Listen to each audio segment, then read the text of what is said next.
Hi, and welcome to Comics from the Ark. Devin and Jeff coming to you from the Ark. Last week we were discussing the bankruptcy notification of Diamond Distributors, and it's been a week. More information's come out, and we feel like we need to continue to address updates as they come out because there seems to be a lot of concern regarding what's going to come next and what's going to happen. I know that I've even seen an article online where it was very sensationalized and it said, "Is this the end of comics?"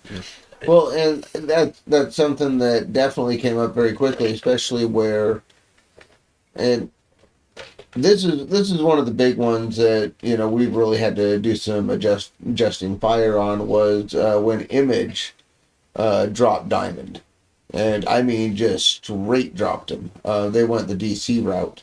I can no longer use them to get my Image comics, so I have to go over to Lunar now, and yeah, and let me tell you, Lunar, I mean, bless them for trying at this point, but they are really geared more toward the corporate shops, And don't get me wrong, there has to be those places, but there's almost zero support for your mom and pop or your smaller trade slash comic shops, and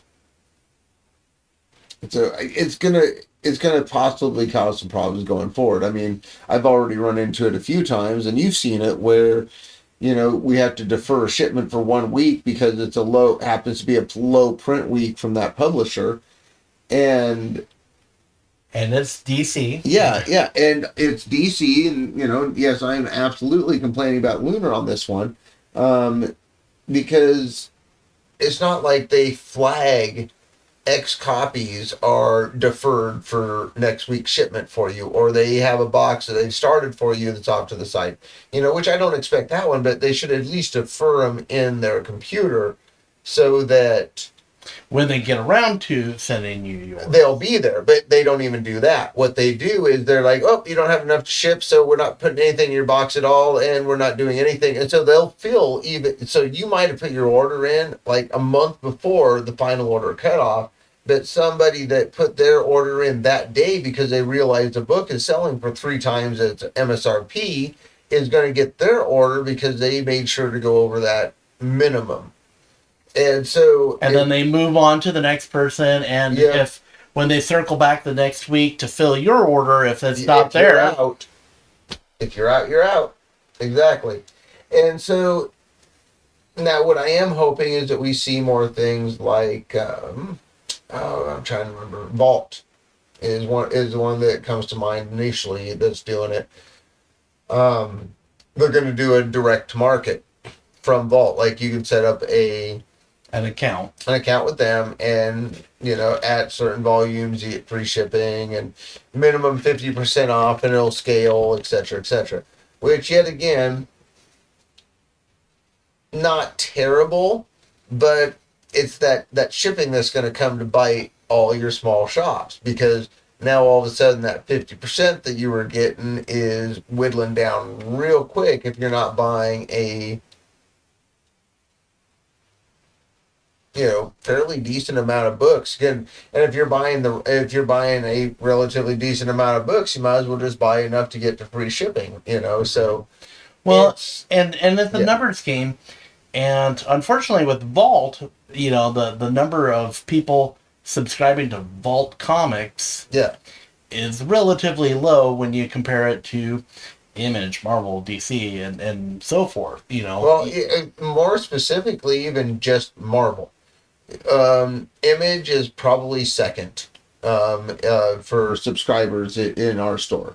It probably goes Marvel, Image, DC, and even at that point, DC is questionable at third place. I weirdly enough, some of the one of the ones like Dynamite, I think it was, is right in the running. Huh. So, but that's because they've been doing the stuff like the Powerpuff Girls and the Lilo and Stitch and things like And that. all the Yeah. the trademarked, franchised, Mm-hmm. licensed titles. Yep, exactly. I'm probably one of the higher subscribers to DC with 3 titles. At this point, yes, I believe so. And but I am seeing a larger influx at this point with the and yet again, I don't completely understand this, but cool. If people love it, people love it. The absolute stuff is really taking off.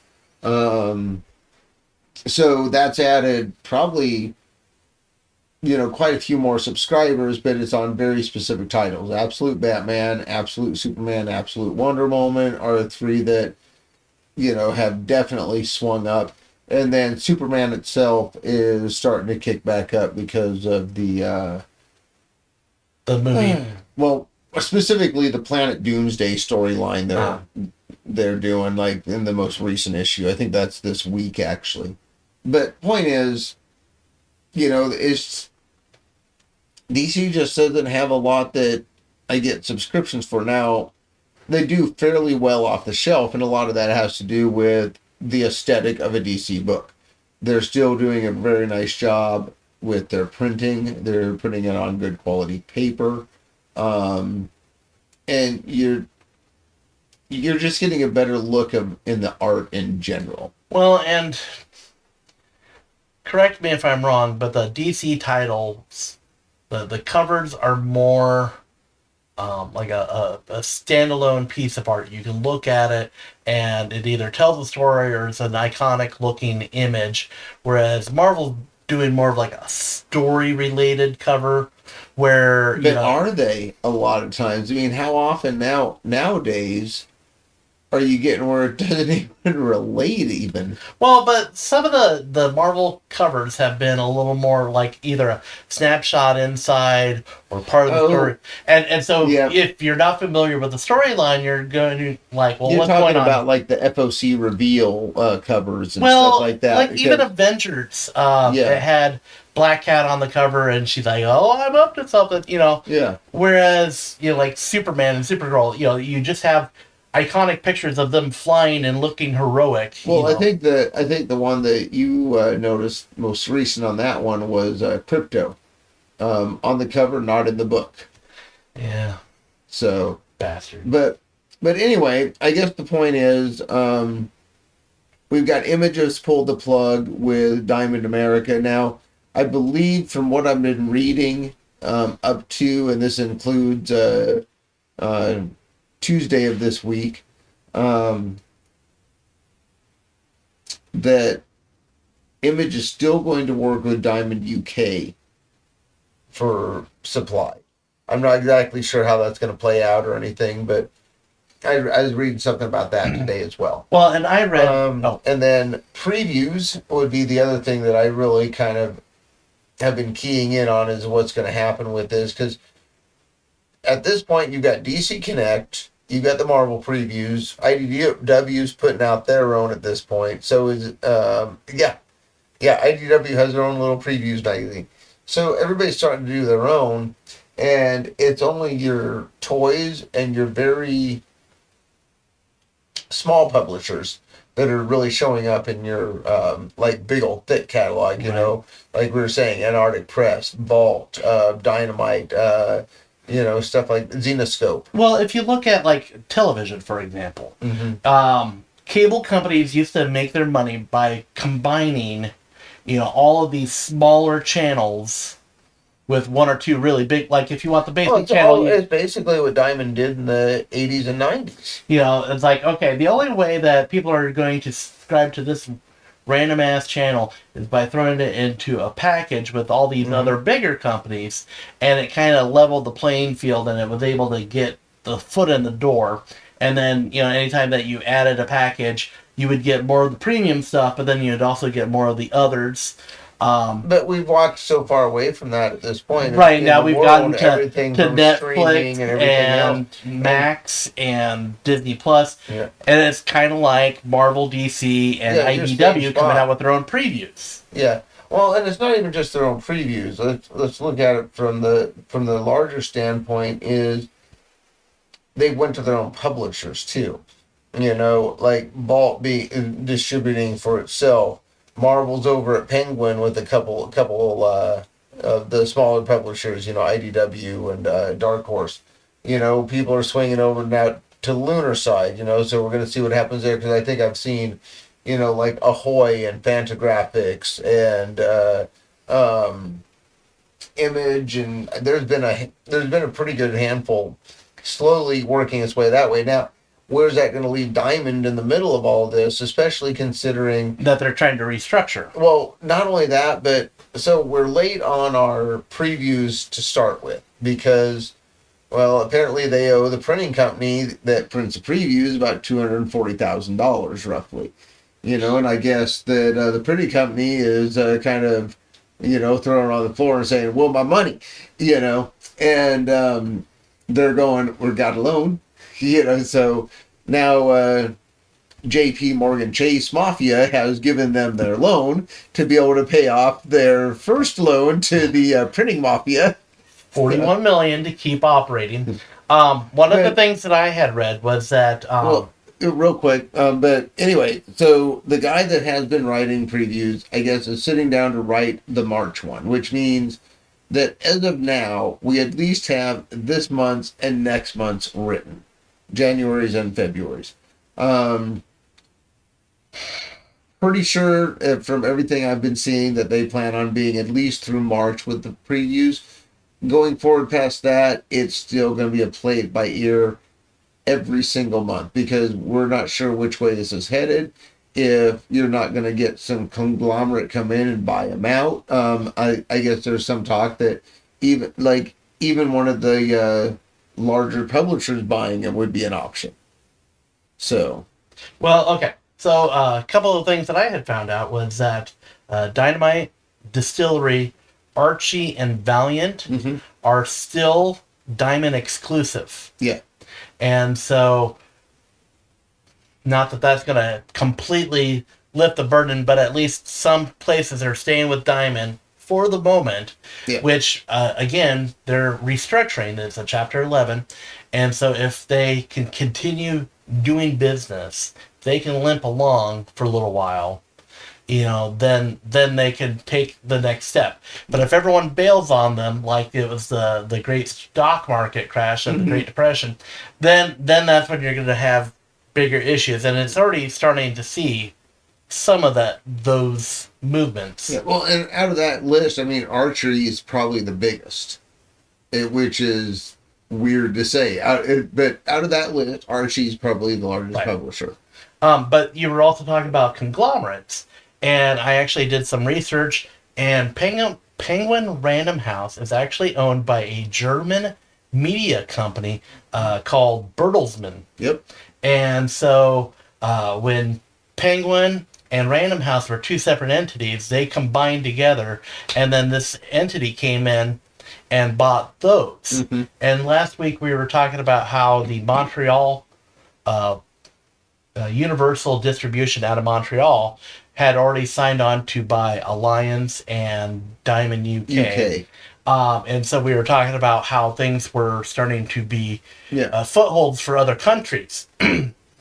One of the points that this article that I read about, is this the death of comic books? They were talking about how with comic books now being printed primarily in Canada, they were talking about, with Trump now in office, and we're starting to see tariffs on things, will the tariffs affect comics coming into the country? And would that drive up the cover price? Or will they bring the printing back? And that's kind of, they didn't offer that up as a suggestion. And again, politics is very polarizing at times. Oh, it is. And so, maybe the writer was very much in the mindset that, Trump is evil, and this is going to further cause problems with the comic industry. Whereas, the flip side would be, well, maybe it's going to create more jobs in the U.S. by not outsourcing it. However, let's take a look at it from a different aspect here, because, I know that he hasn't been threatening tariffs against Germany necessarily. However, that being said, let's say that was one of them. And then all of a sudden you had tariffs against Ravensburger, but Wizards of the Coast could maintain their pricing. Because they're not paying those tariffs. Right. Yeah. Well, so other things started spanning out. Like, okay, if this is an issue, then they also said that would online comics start to gain a little more traction, like Marvel Unlimited, where you don't actually have to publish it through a company and distribute. I have an interesting thought on that for you. Okay. Um, I think within the last, let's see, 72 hours from where we're sitting right now, we have a proof why that's not a good idea. In the blink of an eye, the entirety of TikTok disappeared off the web. Every video, every recording, every comment, everything just gone.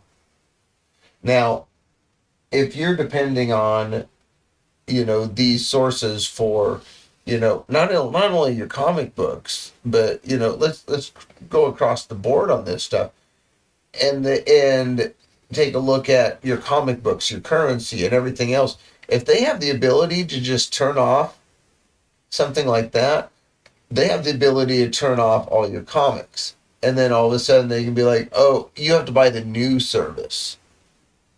Do you want the extended warranty? Right. And so I think the TikTok thing should teach everybody a very valuable lesson in the fact that is electronic is not permanent. Well, and even with streaming services, Mm-hmm. say you subscribe to like Netflix and Disney Plus, and Netflix decides that they're not going to carry this show anymore. I know that Max dropped a few of the Cartoon Network cartoons, and Well, so now then you you have have to to bounce from subscribe one to the to other. a different service Yep. to get it, and now you're starting to have to jump around to chase after something that you want. Or it disappears altogether, and then you have to go find the DVD anyway. Right. But the point, yeah, and that's my whole point is, I think in the blink of an eye, we, as a collective, should have learned how fragile anything electronic is, and how fragile it is to maintain our lives within that world. Not only, I mean, look how many people lost their livelihoods.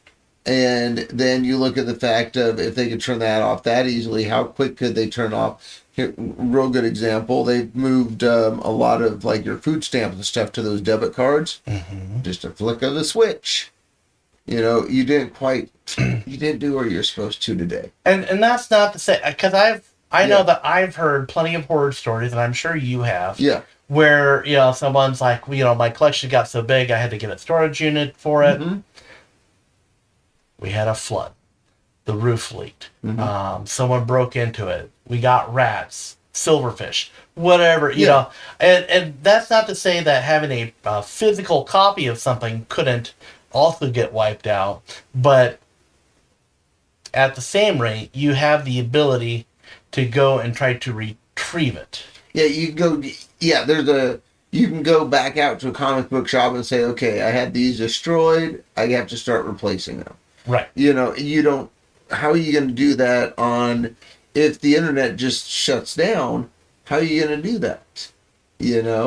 I mean, yeah, you can counter that with, well, what if every comic book store shuts down? Well, at that point, you know what? Maybe you start hitting yard sales or something, because you're pretty much going to have to wipe out humankind to eliminate, the written word from our world.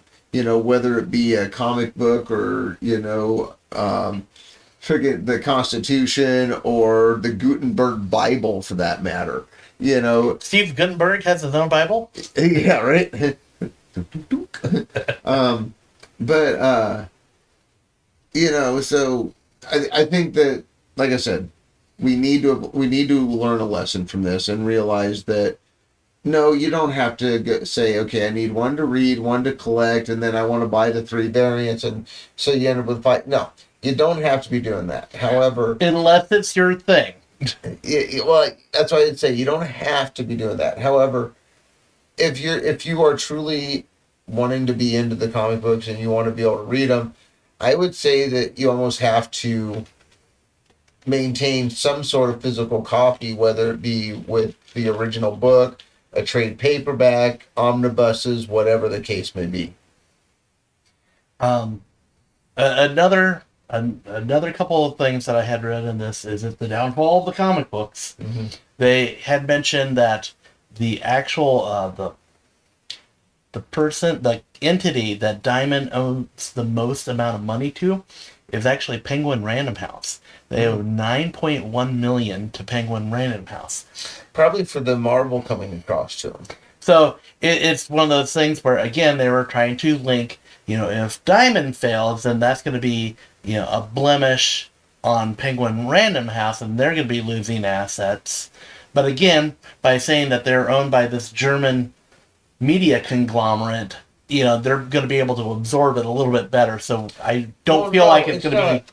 It's not even that. I mean, if Diamond, so let's say Diamond defaults and they go to Chapter 7 at the end of the day, that $9.1 million debt, let's say if it re-existed again at the Chapter 7 filing, because they got their money, their loan to go forward from Chase.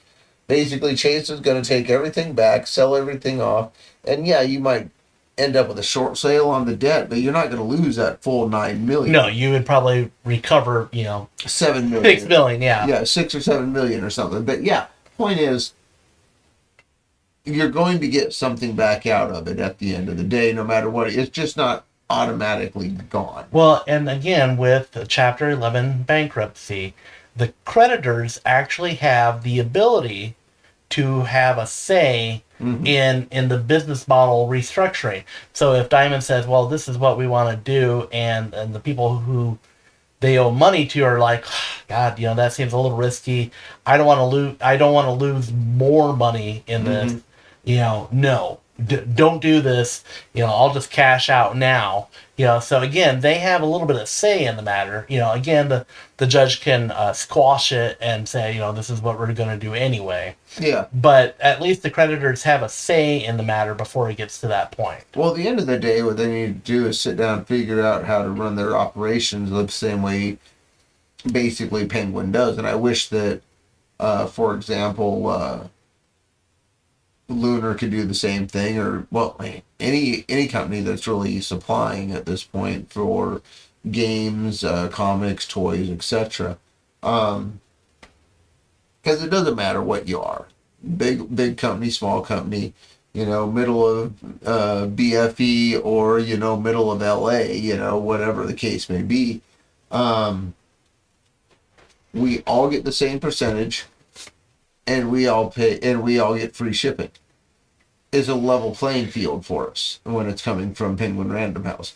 Whereas with Lunar and Diamond, unless I, jump through certain hoops and meet certain criteria, and I'm very careful about, and I have to be very careful about, that's the wrong code, so that won't count toward my threshold limit and all this other stuff, and so I end up with way crappier, percentages, and I'm getting hosed on my shipping. Right. On top of it. So how is it that this conglomerate, a Penguin Random House, is obviously making money hand over fist and allowing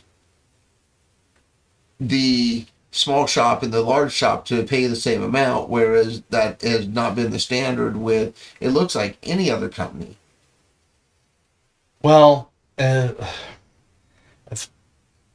it's probably a different business model, and time will tell how that plays out.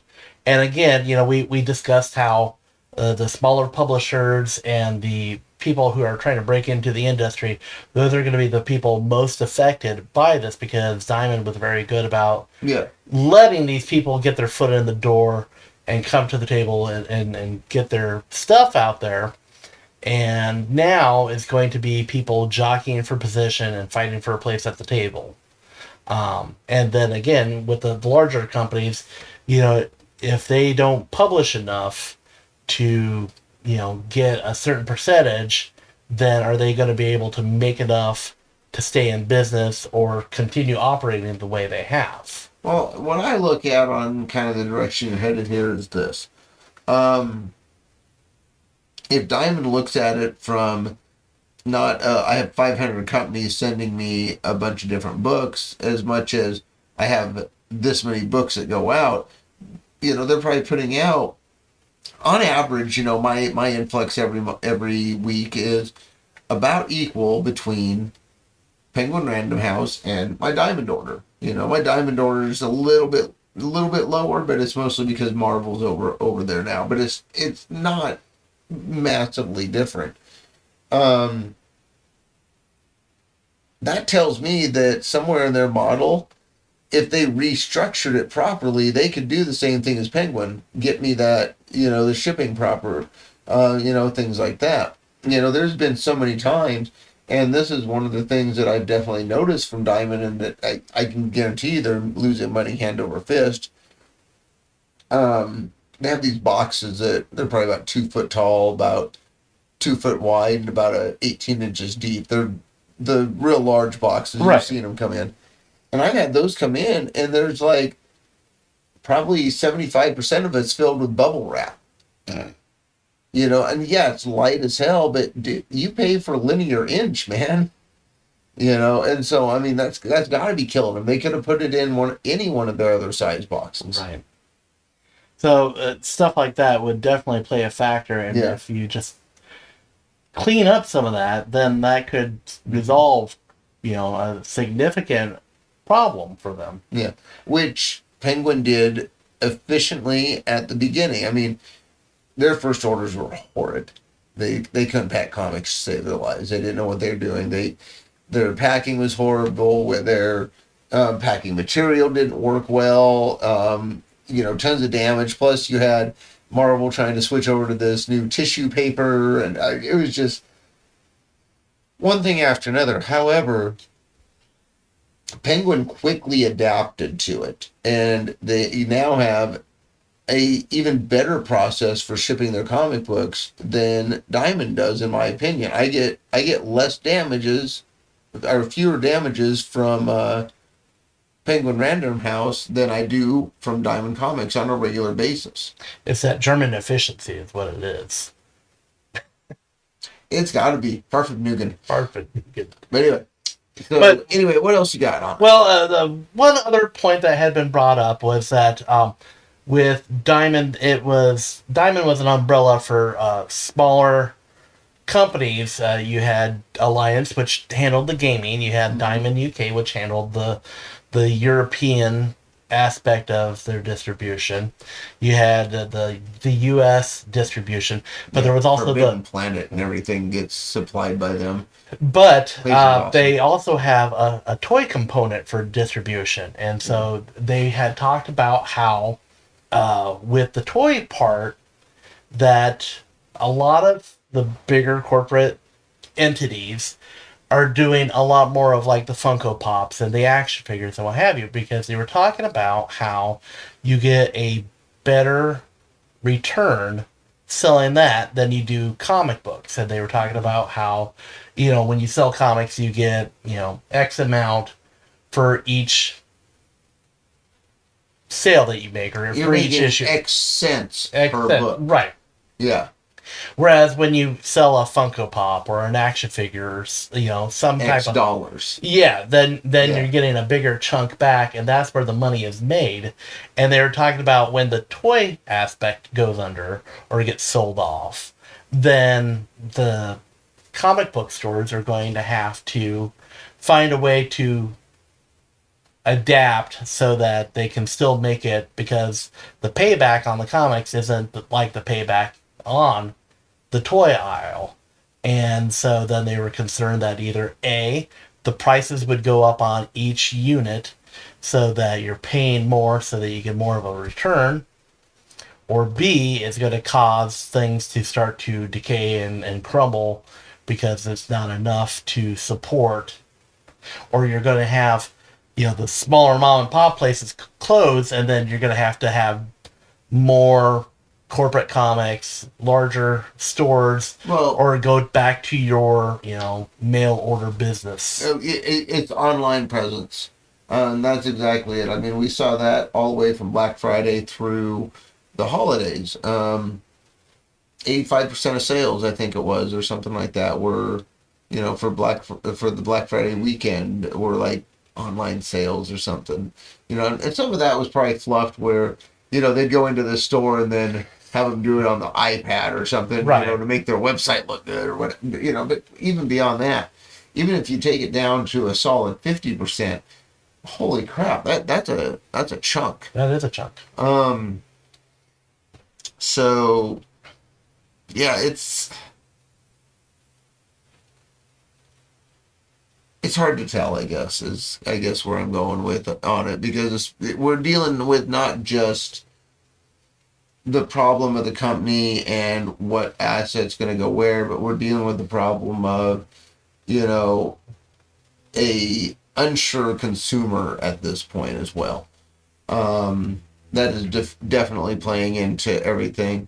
Now, as far as the toy thing itself, the big things that come in on this one, um, you'll lose your PX exclusives, if they go away. If they get sold, maybe they'll keep making them, but maybe they'll just keep distributing at that point. I don't see them selling off their toy section, especially if that's one of their more profitable ones. Why restructure and do that? I mean, if anything, I think the more likelihood to be sell off the section that is least profitable, which is the comic books, and sell that off to, Penguin Random House or Lunar. I hate to say in either one of those to buy it. I would hope it'd be, maybe a few of these smaller companies get together and do like a co-op thing or something. I don't know. Well, and ultimately, and unless you had something to add, there is this major concern. But in the 1950s, we had Frederick Wortham basically put comics on notice because it was morally corrupting our children. And comics did die down during that period, but they still were able to march along. And we got to the 60s and we had a new revolution. We had the bubble pop of the 90s when everybody wanted to make it an investment, and you had millions of copies being sold that were worthless because everybody had a copy. Buy one, read one. Right. And so then, a lot of industry or a lot of companies struggled, and time moved on and we marched on and we got better again. And we're at another situation where we're going to go through change. I don't think that we're ever going to completely run out of comics. Comics are not going to die on this hill. They didn't die on any of the other hills. There's going to be an adapting period, but I know that you're not a huge fan of corporate comics, but I know that they will roll on like the Boulder in Indiana Jones. And I don't know. I mean, there's an inevitability to everything. I mean, is this the death nail? No, I don't think so. However, that being said, eventually that will happen. There will be something that stops it from being a thing. I mean, throughout all of history, there's things that have been popular to do or to have as part of your day-to-day life that have come and gone. right.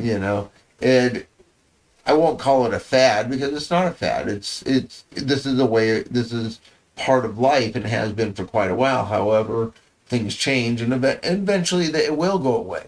However, will the collectability ever fully disappear? Because I mean, let's take a look at what is a piece of papyrus worth at this point. I mean, the fact that we're making this comparison though is a little humorous, but yeah, I get it. Well, okay. Let's come a lot further forward then. A first edition copy of Call of Cthulhu or the Gone with the Wind. or Darwin, the Species. A first printing of that, I mean, is tons of money. And so all they are is an extension of books.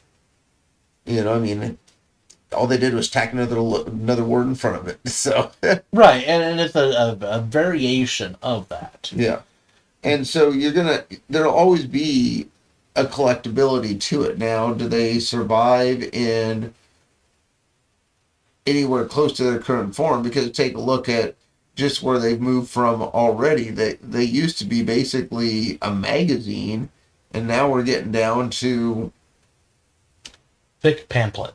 Yeah, basically. But regardless, at this point in time, there's a lot of concern and a lot of sensationalized information out there. However, companies are making money off of this. They will find a way to continue to do this. It may require, purchasing a distribution company of their own, or do some type of marketing change or streamlining things. But this isn't the hill that we're going to die on. You're still going to get your bigger books. I can't guarantee, if you're a fan of something put out by Antarctic, I can't guarantee that by the end of summer you are still going to enjoy your fantasy comics or horror comics. Yeah. But, time will march on. Spider-Man, Batman, they will still champion our cause. And, we may hit a low point, but I know that over time, it'll pick back up, and then you'll start to have these things develop again. It's happened before, and it'll probably happen again. Well, the way I look at it is, even if this is, the beginning of all the end, and, they're eventually going to go away, and this is just the start of it all, I'm not going to be alive to see the true death of it, so I'm not that worried about it. Not my problem. It's future. Yeah, that's people problem. That's future, not me problem. But that's like the impending asteroid. It's like, what are you gonna do about it? I'm gonna read my comics and I'm gonna wait for Armageddon. Exactly. So anyway, on that note, as always, you can vote with your wallet, and you can, when you make purchases, it's going to help out companies. It's not going to help out just the comic book company. It'll help your mom and pop, or even your large companies, or the bigger corporate comics. When you vote with your money, then things will move that direction, and they will still find a way to continue to earn your money or take your money. And even at the end of the day, I mean, it's not even down to that specifically. If something's not working, it'll be readdressed, it'll be repackaged, and something that does work will come out of it. If Diamond was failing as a company because they were maintaining bad standards and practices, then so be it. Let a company come in that can do it the right way. It's because Diamond is not like an airline or something like that. They're not one of those too big to fail companies. However, I mean, time and time again, we saw it's like, oh, we got to save the company. Why are we saving the company? It's proven that it's non-viable the way it's operating. Why do we keep just giving them more money? And so I think the same thing is to be said of, this situation is, let those who can't succeed. Yeah. People learn. Let the system evolve, and maybe what we do get out of this is things like, the benefits that we've seen out of Penguin Random House, the disadvantages we've seen out of Lunar. The both advantages and disadvantages we've seen from all of them, including Diamond. It's survival of the fittest. Well, yeah, it's not even just survival of the fittest. It's evolution of the species. There you go. So, We will evolve. Yep. We will be mutants. Yep. X Force. Yep. Yep. You go do that thing. I'll go the other route or something on that one. Fair enough. But regardless, the point is, we're not overly concerned about the big picture here. There are going to be some details that are going to change, but moving forward, I feel like we're going to be just fine in the long run. Well, short term, we're good. So, on that note, from the Ark, Devin and Jeff coming to you, and hopefully we'll have better news next week. Good night.